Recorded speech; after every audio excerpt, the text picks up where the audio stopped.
پاکستان کے سارے پڑوسیوں کے بارے میں، وہ بات کر رہے ہیں افغانستان کے بارے میں، وہ بات کر رہے ہیں ہندوستان کے بارے میں. اور آپ کو پتہ ہے کہ یہ انڈرسٹینڈنگ اب پاکستان کے بہت سارے حلقوں میں آ گئی ہے کہ ہمیں دونوں ملکوں کو مل کے آگے بڑھنا ہوگا، اس ریجن کو مل کے آگے بڑھنا ہوگا. آپس میں جو تجارت ہے وہ بھی کرنی ہوگی، جو ڈسپیوٹڈ تنازعات ہیں مثلا کشمیر کا ہو گیا اس کو بھی عزت کے ساتھ وقار کے ساتھ آگے حل کرنا ہوگا. سید حماد غزنوی صاحب، کل آپ بھی وہیں پہ موجود تھے اور آپ بھی سب دیکھا کیے، آپ بھی وہیں موجود تھے. کیا دیکھا؟ اور خاص طور پہ اعزاز سید صاحب جس طرح ریجن کی بات، ہمسایوں کی بات، لیکن میں اس کے ساتھ یہ شامل کرنا چاہوں گا کہ یہ انتقام نہ لینا اور خاص طور پہ یہ گالم گلوچ، اس کا جواب ویسے نہیں دیا جائے گا. دوسری طرف بھی کوئی فرق پڑے گا؟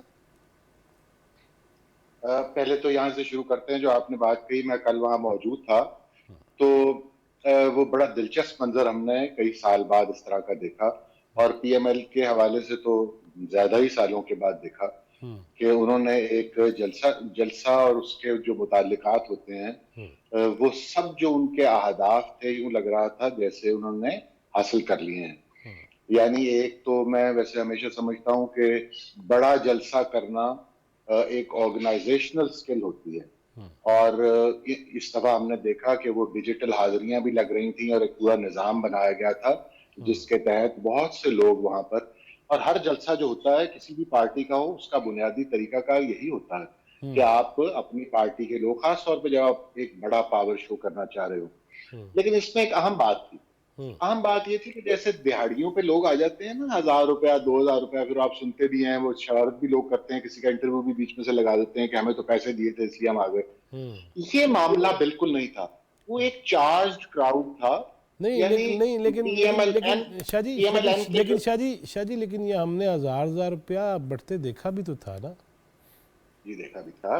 میں اس وقت یہی کہہ رہا ہوں کہ کل جو مجمع تھا وہ مجمع آرگنائزیشنل سکل کا مرہون منت اگر ہو بھی تو وہ سب پی ایم ایل این کے سپورٹر تھے. وہ اتنا چارجڈ کراؤڈ تھا کہ وہ جس طرح رسپونڈ کرتا تھا، اور جس طرح صرف جلسہ گاہ میں نہیں، وہ جو باہر اطراف میں لوگ تھے ان سب کا بھی ایک خاص رویہ تھا. جیسے تھکے ہوئے مزدوروں کی طرح ہم نے دیکھے ہیں بہت سے ایسے جلسے بھی کہ لوگ باہر بیٹھے ہوتے ہیں اور باہر ہی بیٹھ جاتے ہیں اپنی حاضری لگوا کر. وہ معاملہ نہیں تھا، اور لوگ لپک رہے تھے جلسہ گاہ کی طرف. تو یہ اس کی اوور آل ایک کمپوزیشن تھی جلسے کی، جو ایک فیل آپ کو ایک دم آتی ہے، تو وہ میں نے آپ سے عرض کی. اچھا اب آپ آ جائیے میاں صاحب کے پیغام پہ. مختصراً میں بھی یہی باتیں ویسے دہراؤں گا لیکن اپنے طریقے سے. بہت اسٹیٹسمین لائک گفتگو کی نواز شریف نے کل، اور جیسے یہ کہہ رہے ہیں نا کہ اس معاشرے میں اس وقت عدم برداشت جو ہے، چاہے وہ مذہبی محاذ پر ہو چاہے وہ سیاسی بنیادوں پر ہو، یہ ہمارا سب سے بڑا مسئلہ بن گیا ہے کہ ہم ایک دوسرے کی بات سننا ہی نہیں چاہتے اور سر تن سے جدا ہم پہلے کہہ دیتے ہیں. اور گلیوں محلوں میں بھی ہم دیکھتے ہیں کہ لوگ الزام لگا کر کوئی مذہبی قسم کا لوگوں کو خود ہی اپنے ہاتھ، خود ہی عدالت بن جاتے ہیں، خود ہی گلیوں میں قتل بھی کر دیتے ہیں. یہ تو خیر ایک اور مسئلہ ہے. سیاست میں بھی یہ چیز در آئی ہے، اور اس کا ہم مورد الزام بھی عمران خان کو زیادہ سمجھتے ہیں. رسپونڈ کیا ہوگا لوگوں نے کہ ان کا زیادہ اس میں حصہ ہے.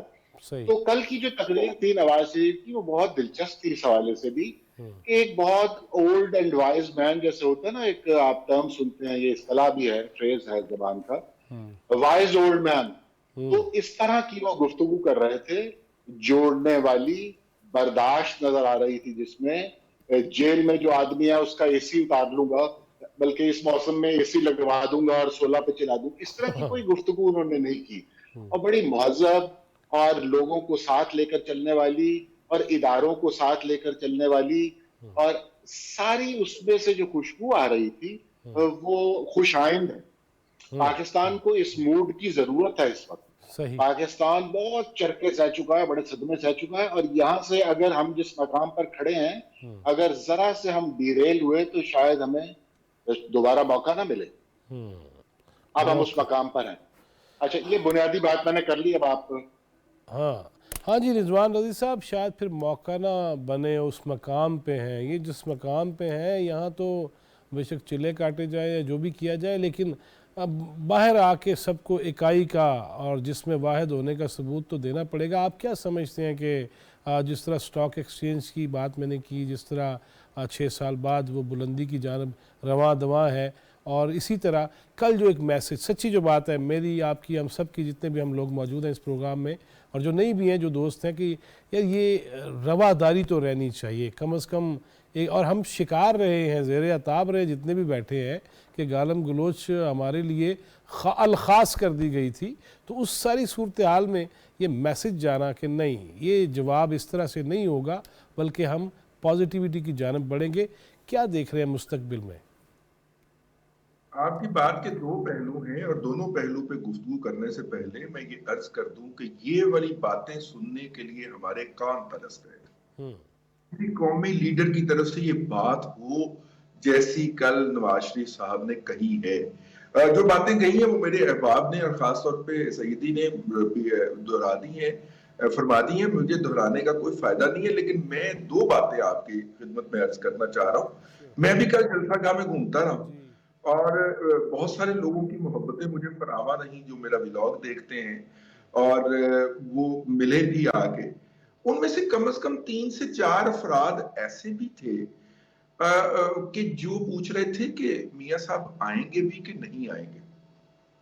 یعنی وہ گھر سے چلے ہیں، ساتھ میں ان کے صاحبزادے بھی ہیں، ساتھ میں 8-10 لوگ اور بھی ہیں، وہ جلسہ گاہ میں موجود ہیں اور نعرے بھی لگا رہے ہیں پورے جوش و جذبے کے ساتھ. لیکن ان کے دل کے اندر یہ شک بٹھا دیا گیا ہے کہ میاں نواز شریف صاحب نہیں آئیں گے، آئیں گے تو گرفتار ہو جائیں گے، گرفتار کر کے انہیں جیل بھیج دیا جائے گا، انہیں جلسہ گاہ نہیں پہنچنے دیا جائے گا.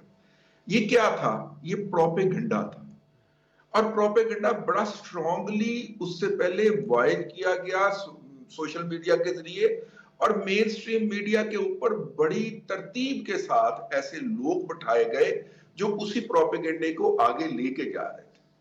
آپ نے ابھی معیشت کی بات کی ہے، میں عرض یہ کرنا چاہ رہا ہوں کہ اس وقت اس قوم کو معیشت سے بڑا چیلنج درپیش ہے، اور وہ چیلنج ہے ہمیں ابلاغی محاذ کے اوپر. ہم کوئی پازیٹیو بات بھی کریں گے تو ابلاغیات کی منفی تشہیر کے ذریعے اسے نیگیٹو بات کر کے ہمارے سامنے رکھ دیا جائے گا، جس سے ہم خود ہی اپنے اوپر ایک شکست مسلط کر بیٹھیں گے. یہ ایک اس وقت حقیقت ہے. ہم جتنی مرضی صلح کی باتیں کر لیں، لیکن ایک ہزاروں ارب روپیہ لگا کے ایک پوری نسل کو گمراہ کیا گیا ہے، ایک بہت بڑے طبقے کو گمراہ کیا گیا ہے.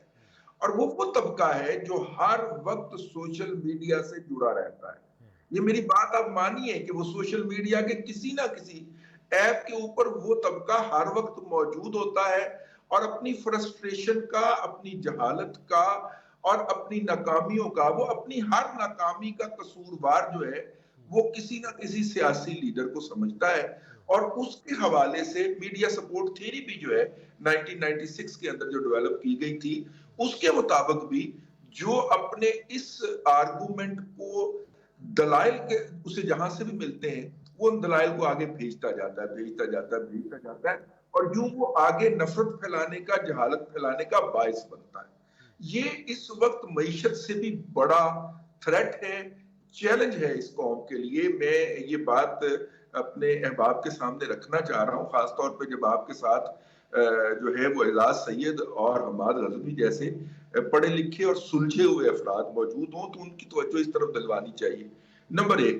نمبر 2، دیکھیے 50,000 پوائنٹ کا لیول کراس کر گیا ہمارا سٹاک ایکسچینج، بہت خوشی کی بات ہے. اس سے پہلے یہ 56,000 کے ہائیسٹ لیول پہ گیا تھا، اور یہ اس وقت گیا تھا جب تک وزیر اعظم میاں محمد نواز شریف تھے اور انہیں نااہل قرار نہیں دیا گیا تھا. اس وقت یہ مارکیٹ اپنی تاریخ کے سب سے ہائیسٹ لیول پہ گئی تھی، اور اب جو اٹھان ہے مارکیٹ کی اس وقت، وہ اس امر کی نشاندہی کر رہی ہے کہ اس دفعہ جب مارکیٹ اٹھ رہی ہے تو وہ 56,000 سے بھی اوپر جائے گی، اور لوگ اس وقت 70,000 کی بات کر رہے ہیں. تو اور یہ سٹاک مارکیٹ جو ہوتی ہے یہ کوئی اکنامک انڈیکیٹر نہیں ہوتی، یہ سینٹیمنٹس کا بیرومیٹر ہوتی ہے، جذبات کی نشاندہی کرتی ہے، جوش و خروش کی نشاندہی کرتی ہے کہ سرمایہ داروں کے اندر معیشت کے حوالے سے اور اس ملک کی معیشت کے حوالے سے کیا جذبات پیدا ہوئے ہیں. وہ جذبات جھلکتے ہیں